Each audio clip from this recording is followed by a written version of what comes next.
مرحبا بكم مستمعي سلام اف ام. احنا اليوم موجودين في القطب التنموي بنزرت باش نواكبوا ندوه المنعقده لارساء جوده علامه جوده للمحار.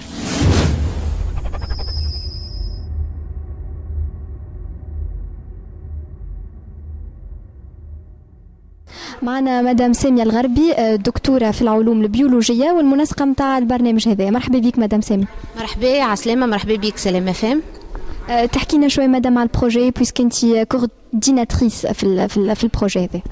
يعطيك الصحة ساعة على الحضور نتاعكم. بالنسبة للبروجي هذايا، البروجي يهم الويتريمول نتاع بنزرت. القطب التنموي ببنزرت هو المسؤول والانيماتور de ce projet. Ça quoi consiste? À quoi consiste ce projet? Il consiste à mettre en valeur les deux produits هذوما نتاع بنزرت، ويتر et مول. بنزرت معروفة بالبرودكسيون كبيرة والélevage نتاع ces deux produits.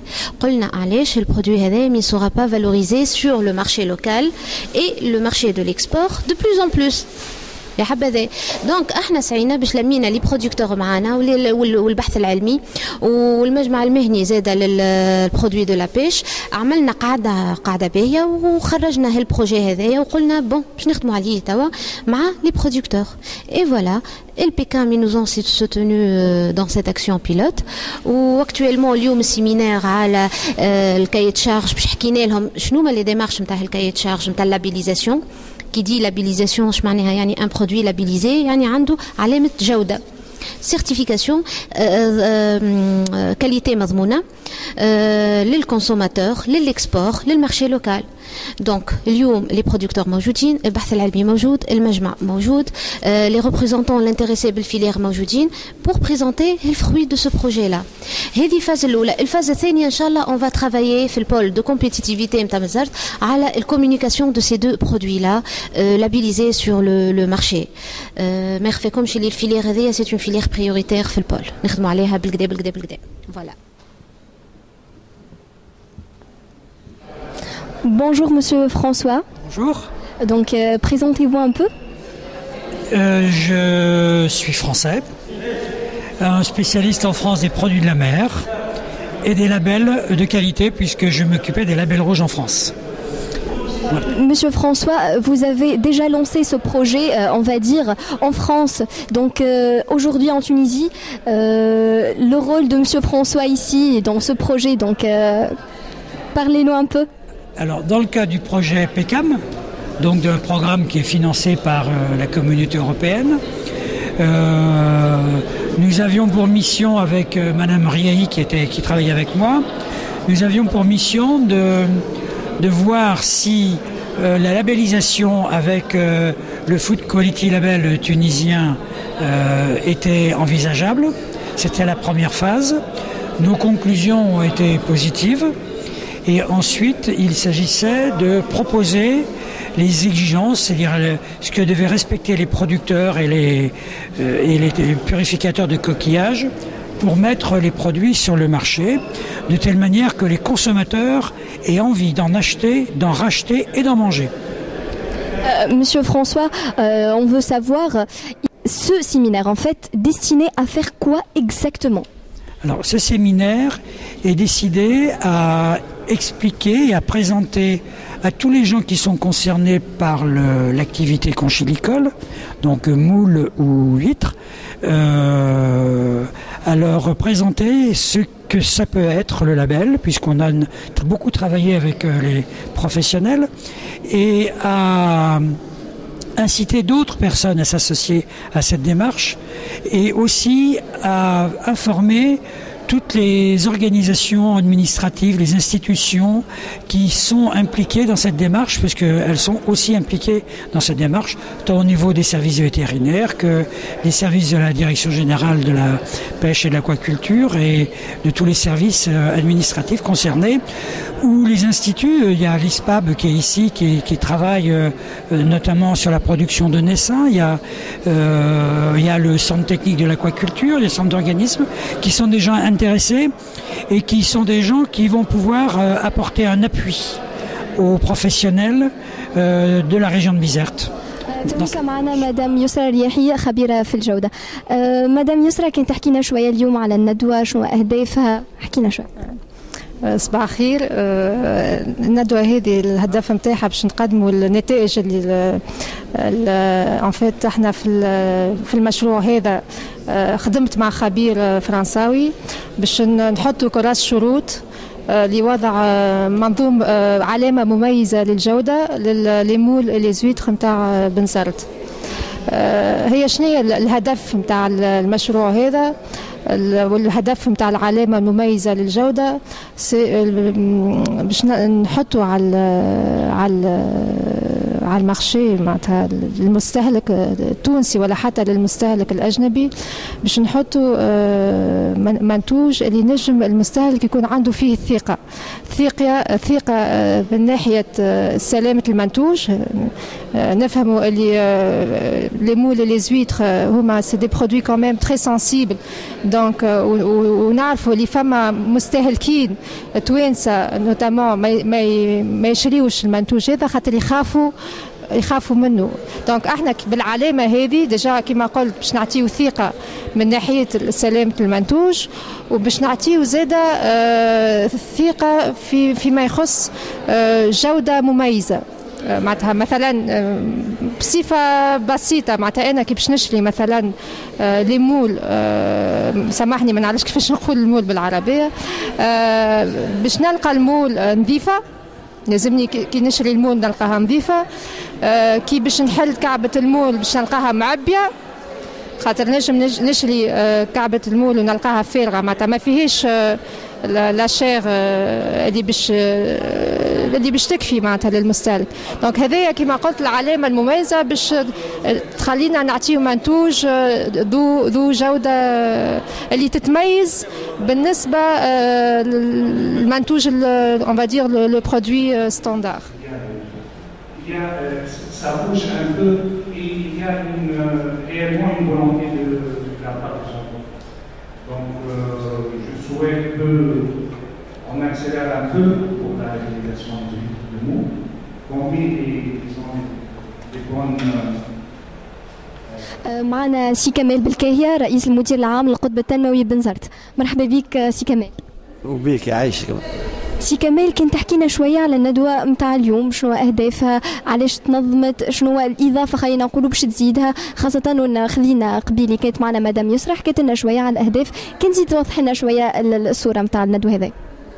كما تعرفوا القطب التكنولوجي بنزرت الهدف متاعه هو لمان هالعباد الكل هذه المتداخلين الكل في القطاعات الصناعات الغذائية، منها بالطبيعة القطاع هذا متاع تربية المول والويتر.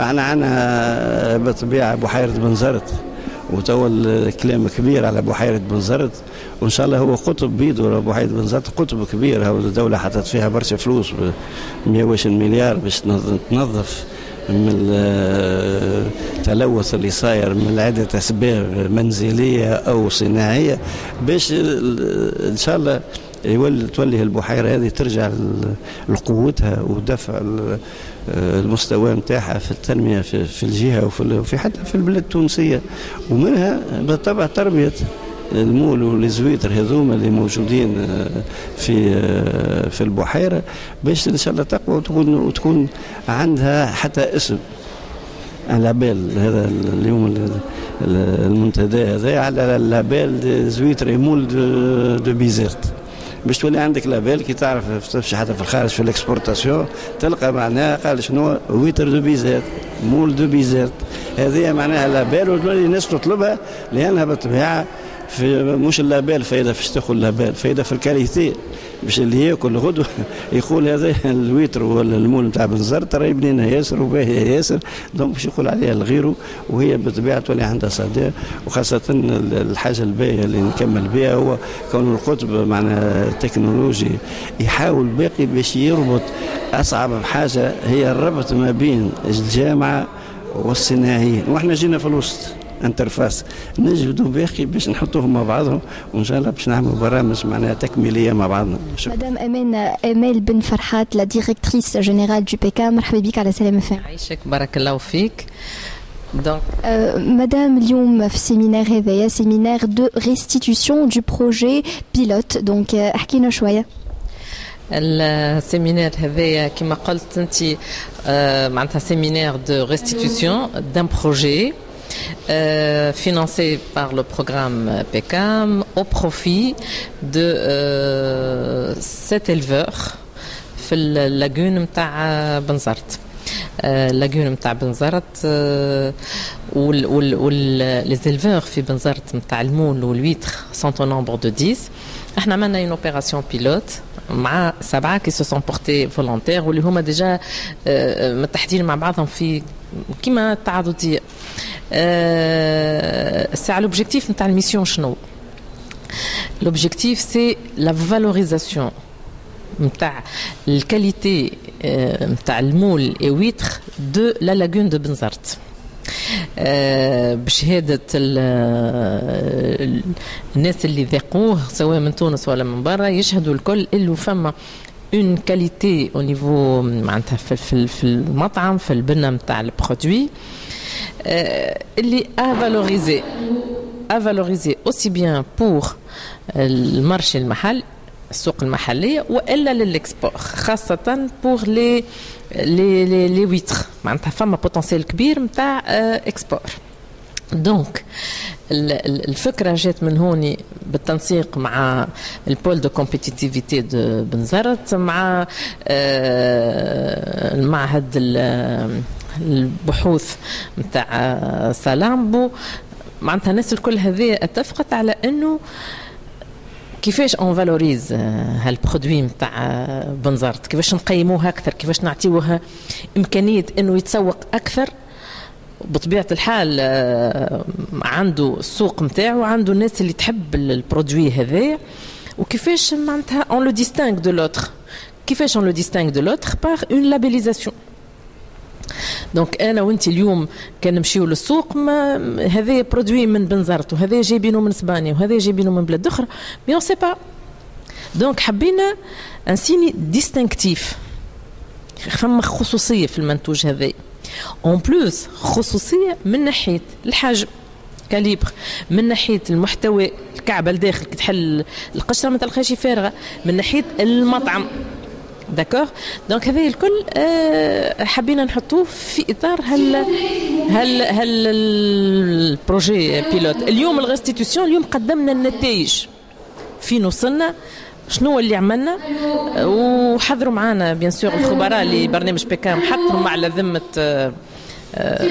لاكسيون، وحضروا معنا المدخرين الكل باش قلنا شنو هو النتائج.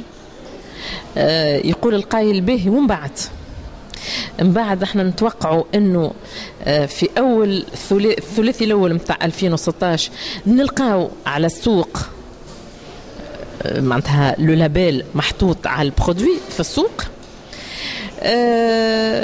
تقول لي معناتها الخدمه كملت هكا، نقول لك لا، ما زلت ما كملتش الخدمه. عملنا الكايت شارج، كراس الشروط، فما جيستيونير دو سو لابيل اللي هو الجروبمون انتر بروفيسيونيل نتاع البيش والبرودوي دو لا مير. معناتها الاطراف المداخله نعرفوا شنو، لكن فما تمشي علمي، تمشي إداري يلزم نتبعوه باش نكونوا حاضرين من الثلاثي. فما بعض الأخيين من لي زيلفور هذوما اللي يربيوا في المول والويتر في بنزرت عندهم شوية مشاكل مادية، عندهم كيف هذا يلزم ننظروا فيها كيفاش نمكنوهم من ظروف أحسن باش ينجم هو يواصل الإنتاج وباش ينجم يواصل الإنتاج بالجودة هذه. دونك الخدمة ما وفاتش. نقولوا الأسس متاعها لي باز تحطوا، لي بيلي قاعدين يتبناو، و il faut que toutes les parties concernées البنوك باش تعاون هالفلاحين هذوما. Exactement, Madame Amel, le projet financé par un don de l'Union européenne. Donc. احنا الكونتريبيوشن تاعنا سي كما قلت سيادتك، سي ان فينانسمون اوروبيان. الفلاحه هذوما ما دفعوا حتى شيء، حاطين على ذمتهم الخبرات اللازمه مده قرابه العام توا. شافوا معاهم المشاكل، حضروا على جزء كبير من تربية معناتها المول والويتخ هذوما. تبقى كما قلت من بعد كيفاش نواصلوا، يلزم الناس الكل تنظر فيها، شوية وزارة الصناعة، شوية البنك الفلاحي، شوية متواجدين معنا دوتر بايور دو فون اليوم زاد في القاعة. on va se mettre autour d'une table pour décider comment كيفاش يلزمنا نحافظوا على ديمومة النتائج نتاع البرنامج. يعطيك الصحة مدام أمال. بارك الله. سي عثمان بوكوم، أنت صاحب مشروع نتاع تربية القوقعيات هكا ولا؟ بحيرة بنزرت، تحكينا شوي. بسم الله الرحمن الرحيم. أنا عثمان بوكوم، أول مربي ثمار البحر في بحيرة بنزرت من عام 56 من عهد الاستقلال عهد الاستعمار، وكونت أجيال مهندسين أعطيتهم اليدين متاعي والبراتيك متاعي الكل، والتو أنا شحين لاباس عليهم. توا منو هكا نحب نكون وليداتي في بحيرة بنزرت، نحب نطلب رخصة من وزارة الفلاحة باش نعمل محضنة لتفريخ المحار البحري، باش ما عادش نطلبوا الزويتر من الخارج ومدوا يدينا للطلبة لأوروبا باش تعطينا الزويتر. هذه نطلب منكم باش تعطيوها الرخصة هذه في أقرب وقت ممكن، وأنا موجود لتوا نربي في الزويتر والمول، الزويتر وحده والمول وحده، خاطر ما يحملوش بعضهم في التربية. المحار هو الزويتر والبلح هو المول. انت سي عثمان عندك خبره في المجال هذايا، يعني انت المشروع اللي باش تقوم به قادر يعني انت عارف على شنو قادم، خلينا نقولوا دونك عندك خبره وتجم كامل، وما نستحقش حتى مهندس بيجي يقول لي وحتى واحد. انا بين المهندسين كونته من سي عبد الرزاق عزول نتاع معهد سلامبو نتاع لينات لهنايك الساعه الحاضر المدرسه الصيد البحري في الرمال، التو يعيطوا لي وياخذوا الدوني نتاعي. باهي سي عثمان، انت شنو مطالبك؟ مطالبي انا نحب لوزاره الفلاحه تمد يدها مليح للشبان القاعدين، والبحيرة بنزرت فيها 10 فلاحة يربيوه الزويتر والمول، راي شوية زيدوا ماذا بيكم 20 فلاح و20 شاب باش ينتجوا ويخدموا. تربية ثمار البحر مطلوبة برشا، فهمت؟ هذه نطلب وزارة الفلاحة باش تمد يدها وتعاونهم الشباب هذا اللي طالب رخص باش يبحث مشاريع. ان شاء الله سي عثمان صوتك يوصل ان شاء الله. بارك الله فيك وربي يعزك.